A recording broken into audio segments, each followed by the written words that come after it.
अस्सलामुअलैकुम, welcome back to another video.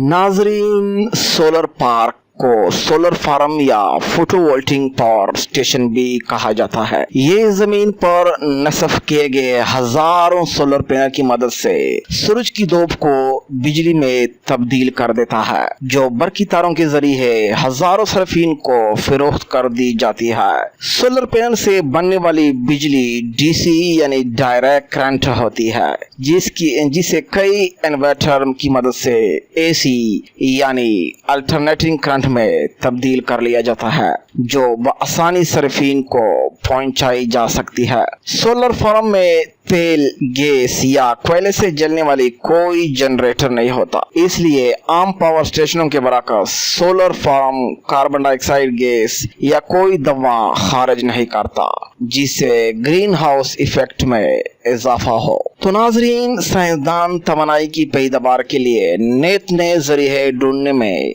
हमा वक्त जते रहते हैं। अब साइंसदानों ने रात के वक्त बिजली पैदा करने वाले एंटी सोलर पैनल तैयार कर लिए हैं। तफसीलात के मुताबिक साइंसदानों ने रात में बिजली पैदा करने वाले सोलर टेक्नोलॉजी ढूंढ निकाली है, जो रात में जमीन की गर्मी से बिजली पैदा कर सकेगी। ऑप्टिक एक्सप्रेस में शाया होने वाले तहकीक के मुताबिक खुसूसी तौर पर तैयार किए गए ऐसे पैनल जो अपने इर्द गिर्द रात के वक्त जमीन से निकलने वाली मामूली सी रेडिएशन को खींचने की सलाहियत रखते हैं और इसी रेडिएशन को बिजली में बदलने की सलाहियत रखते हैं।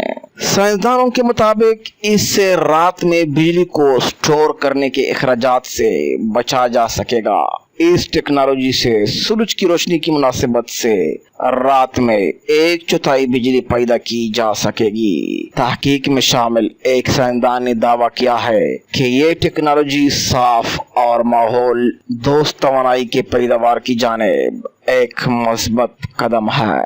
तो नाजरीन, आज की वीडियो बस यहाँ तक थी। अपने राय का इजहार कमेंट सेक्शन में मत भुलाना। अगर आप मेरे चैनल पर नए हो तो प्लीज चैनल को सब्सक्राइब करें।